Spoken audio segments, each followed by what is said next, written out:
Loi riposte. Vous aimez faire la fête? Vous aimez faire de la moto?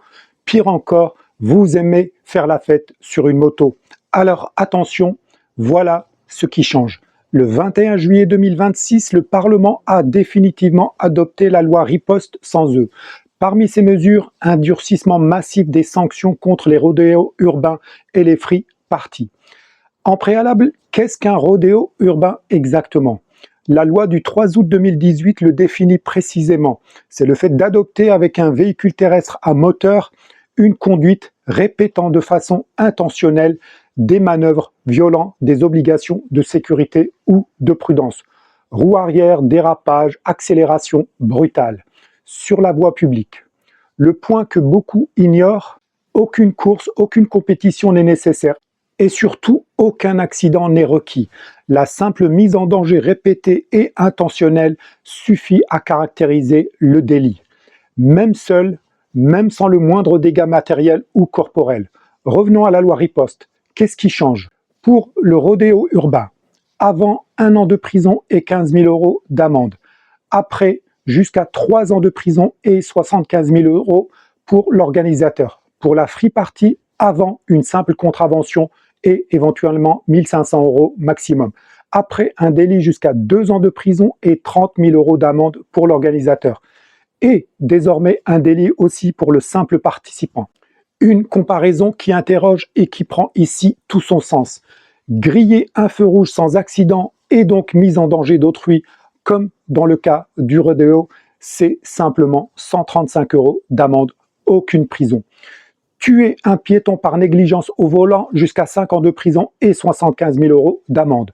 Organiser un rodéo urbain sans le moindre accident, sans aucune victime, jusqu'à 3 ans de prison et 75 000 € d'amende, comme on l'a dit précédemment.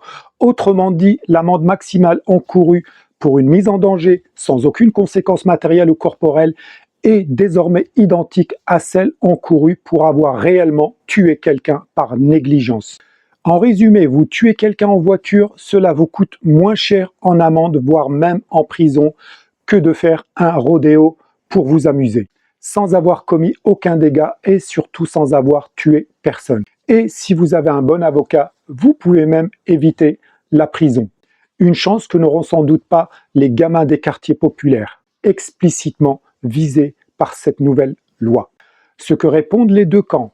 Pour le gouvernement, il s'agit de mettre fin à des troubles graves à l'ordre public. Mais apparemment, tuer quelqu'un par négligence, ça reste moins grave à leurs yeux. Du côté de l'opposition, plusieurs élus jugent la mesure disproportionnée pour de simples jeunes qui veulent danser ou faire du sport mécanique.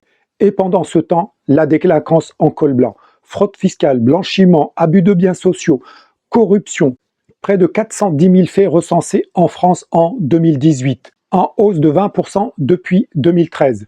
Pour un préjudice chiffré en milliards d'euros chaque année, on pourrait en faire des choses avec ces milliards. Pourtant, aucune multiplication des peines n'accompagne cette hausse. La vraie question posée par cette différence de traitement. L'article 8 de la Déclaration des droits de l'homme de 1789 pose que la loi ne doit établir que des peines strictement et évidemment nécessaire. Si la nécessité justifie de multiplier par 5 les peines pour une mise en danger sans aucun dommage réel, la même logique devrait s'appliquer à une fraude qui coûte des milliards à la collectivité chaque année. Mais apparemment, ce n'est pas la priorité du gouvernement actuel. Rappelez-vous, on cherche toujours à savoir ce qu'il est advenu des 3000 noms de la liste des fraudeurs fiscaux brandis par Eric Woerth en 2009. 6 ans plus tard, seuls 62 de ces 3000 personnes avaient été poursuivies, soit à peine 2%. Ce qu'il faut retenir, un rodéo sans accident peut désormais coûter aussi cher en amende qu'un homicide involontaire. 2 formes de mise en danger de la société, 2 vitesses de réponse pénale. Le débat sur la loi riposte n'est peut-être pas simplement une question de sévérité, mais une question de cohérence. Le saviez-vous ?